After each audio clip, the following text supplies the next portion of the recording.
Ramanathapuram Aishwarya's bakery சார்பாக Christmas மற்றும் புத்தாண்டுக்கு cake சிலை வைக்கப்படுவது வழக்கம். ரத்தன் டாடா, பாரதியார், இளையராஜா, மாரடானா மற்றும் உலகக்கோப்பை உள்ளிட்ட பிரபலமானவற்றை காட்சிப்படுத்திய சத்துவர் இந்த ஆண்டு ராமநாதபுரத்திற்கும் மலேசிய நாட்டிற்கும் உள்ள வரலாற்று உண்மையை கொண்டாடும் வகையில் மலேசியா இரட்டை கோபுரம் கேக் வடிவில் செய்து அசத்தினர். இரட்டை கோபுரம் கேக் முன்பு நின்று வாடிக்கையாளர்கள் செல்ஃபி எடுத்து மகிழ்கின்றனர்.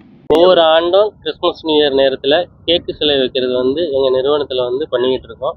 கடந்த காலத்தில் பார்த்தீங்கன்னா ரத்தன் டாட்டா, இளையராஜா, மாரடோனா இவங்க சிலைகளை வச்சுருந்தோம். அந்த வகையில் பார்த்தீங்கன்னா இந்த தடவை மலேசியன் ட்வின் டவரை வச்சுருக்கோம். இது பார்த்தீங்கன்னா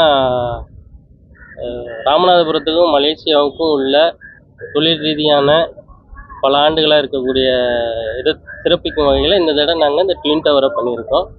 இது பார்த்தீங்கன்னா 50 கிலோ சர்க்கரையும் 100 முட்டையும் சேர்ந்து 3 நாள் இதை நாங்கள் ரெடி பண்ணி வச்சுருக்கோம்.